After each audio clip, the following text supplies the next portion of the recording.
In 2015, the UFC joined forces with the U.S. Anti-Doping Agency in an effort to rid the sport of performance-enhancing drugs. While the move was seen as a positive, it coincided with a number of stars suffering falls in performance and physique. We don't jump to conclusions on this channel, but in this case we will. Welcome to the INC, and these are 5 of the biggest USADA downfalls. Number 5. Erick Silva. Once hailed as Brazil's next superstar, Erick Silva has become a cautionary tale for young fighters. Silva made his UFC debut as a highly touted welterweight in 2011, with his explosive power and submission skills making him as a potential champion. Despite setbacks against the sport's veterans, Silva's 19-5 record was one of the division's best, while his win over former title challenger Josh Koscheck left many feeling the youngster was ready for a run at the belt.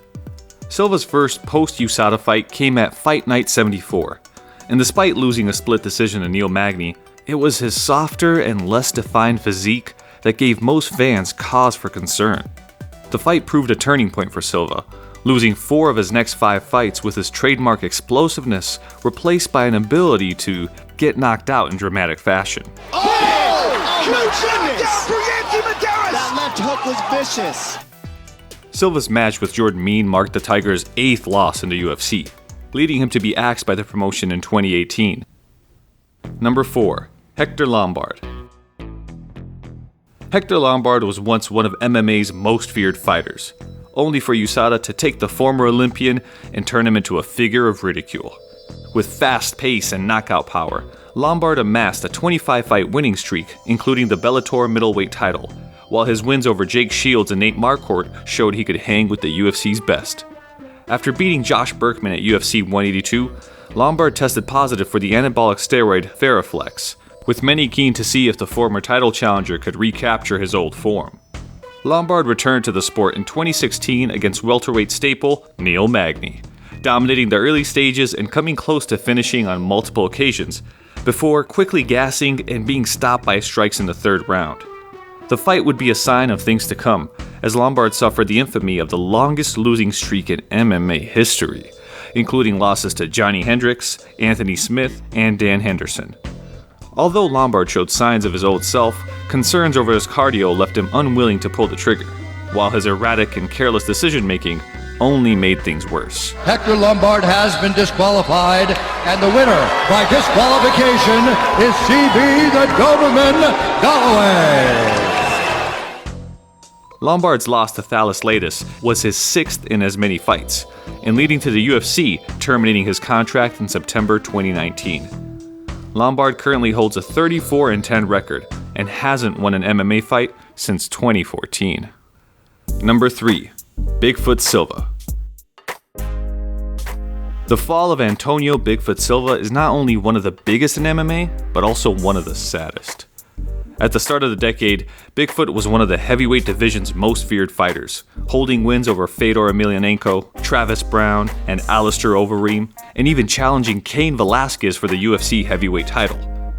After his epic match with Mark Hunt at Fight Night Brisbane, Bigfoot was suspended for elevated testosterone levels, announcing his return just as USADA's influence started to be felt in the sport.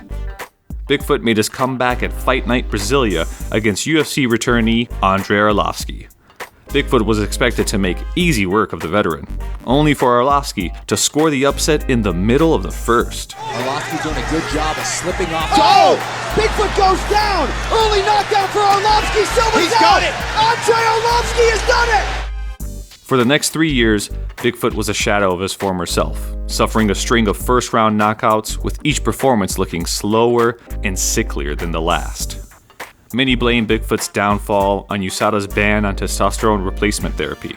Bigfoot was previously allowed to use TRT to control an overactive growth hormone.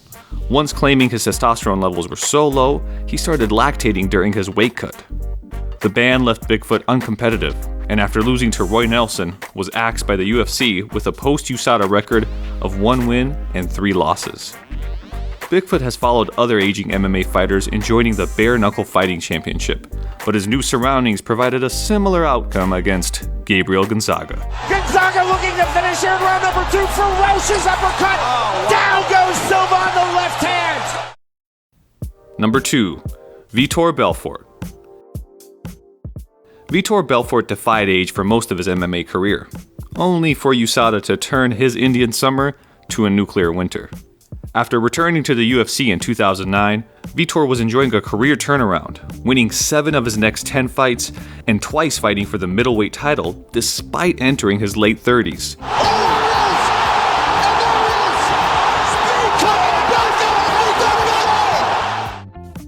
While TRT was common at the time, Vitor took its uses to extremes, turning him into the sport's most feared knockout artist, and with many doubting he'd maintain his level when USADA entered the sport in 2015. Vitor started his tenure on the right note with a dominant win over Dan Henderson, before a series of knockout losses where he was notably outpowered by his opponents. Vitor's downturn in form was matched by his physique, his once bulky frame replaced by one in line with his advancing years. Vitor would win just twice post-USADA, his knockout victory over Henderson and a controversial decision against Nate Marquardt at UFC 212. After leaving the UFC in 2018, Vitor signed with one championship and now free of USADA's grasp has returned to his old self. Funny how that works. And at number 1, Johny Hendricks. No fighter was more hurt by USADA than Johny Hendricks, turning the former welterweight champ to a figure of ridicule in 3 years. Back in 2013, Hendricks was one of the division's most ferocious fighters, holding wins over Robbie Lawler, John Fitch, and Martin Kampmann, and nearly beating welterweight legend George St. Pierre in a heavily disputed title fight.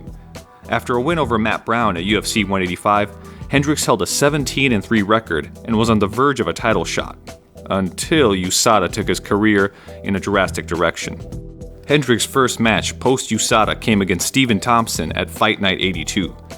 Despite being a substantial favorite, Hendricks was outclassed throughout, offering no answer to Thompson's striking before succumbing to punches 3 minutes into the first round. This is it. Stephen Wonderboy Thompson by first round TKO! How about it? Hendricks was never the same, as further subdued performances saw him drop fights to Kevin Gastelum and Neil Magny. Mental note, don't fight Neil Magny. Hendricks' fall was heightened by his weight issues, twice missing the welterweight limit, and his behavior during his weight cuts becoming increasingly erratic. All right, we're gonna have a media day. Everybody has to step on the scale today. We see their weight, they all have to lose 20 pounds. Now you guys get to really feel and get to understand what we go through. Hendricks attempted to revive his career at middleweight, but 2 losses and a further weight miss saw him axed by the UFC with a post-USADA record of 1-5. Hendricks last fought in 2018 for the Bare Knuckle Fighting Federation, losing to porn star Dakota Cochran by second-round knockout. And now, time for a few honorable mentions. Former heavyweight champion Frank Mir went 1-2 before being axed for steroids, although many suspect it was a pregnancy. Paulo Costa hasn't been caught by USADA, but soon will. TJ Dillashaw was once considered the greatest bantamweight of all time. 30 seconds and a splash of EPO changed that. This is the INC, and thank you for watching.